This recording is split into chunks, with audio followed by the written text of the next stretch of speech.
So I took my father one time to Metropolitan Grill to have dinner, and we're sitting there, and he's getting up and I said, any regrets in life? Anything that you want to talk about? You got 3 or 4 vodkas in him, and he's like, no. And he said to me, well, how about you? What about you? Any stories you want to tell you haven't told? And I looked at him. I thought, yeah, I got one for you. So he leans forward and has another drink of his vodka, his martini. And then I said, Dad, I was a little kid. We were living on Fisher's Road. And I remember going outside to check the snow because it was KYW radio said it was supposed to snow, and it was snowing. But I ran out to check to see if the roads were getting slick because I really didn't want to go to school the next day. When I ran back in, I noticed that there were no lights on, no lights in front of the house, in front of the bushes there.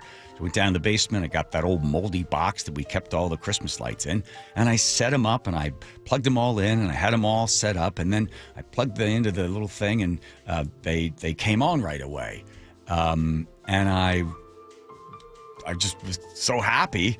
As I started to run into the house, they turned off. So I went back and I checked the switch, and they weren't working. And I blessed myself in the driveway. I was sort of embarrassed while I'm telling my father this. I don't know why. And I said a little prayer. I think I was in 6th grade. And they came on. As soon as I finished praying, they came on. I was shocked, and I looked at the lights, and they were on, and they seemed brighter all of a sudden. And I started to run into the house, and they turned off just as I got to the door. So I ran back out to the same spot where my feet were. I could tell because the snow had melted where my feet were.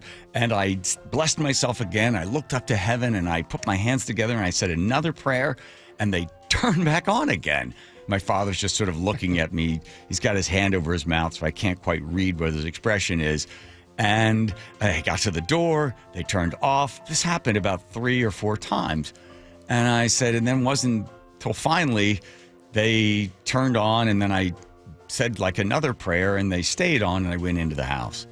So from that time on, Dad, I was sort of like, there must be a God. And it was like a little Christmas miracle. I never told anybody that because I didn't want to be made fun of in the family that I was praying and the lights came on. It was just sort of this experience that I had. And my father goes, okay. And I expected him to be like, well, how about that? You know. And he says, okay, you're in the kitchen. You know where the garbage disposal is? The switch? I said, yeah. Okay, right next to it is a switch that turns those lights on and off. And I said, okay. So I was in the kitchen, and I saw you out there, and I saw you say a prayer. So I turned the lights on. And then I noticed you didn't thank God, so I turned them off. And it took me like 4 or 5 times of you going back and forth till finally I saw you, say another prayer when they came on, so I left them on. I said, my God, Dad, here we are having this moment here at the great Metropolitan Grill, having this great steak dinner. Why didn't you ever tell me that you did that? He said, you never brought it up. And I wanted you to have a faith in God, that you pray for things. And, maybe God hears everything. But on that particular day, he must not have been very busy. And he was turning your lights on and off. And there you had your lights on. But I wanted you to have a faith in God.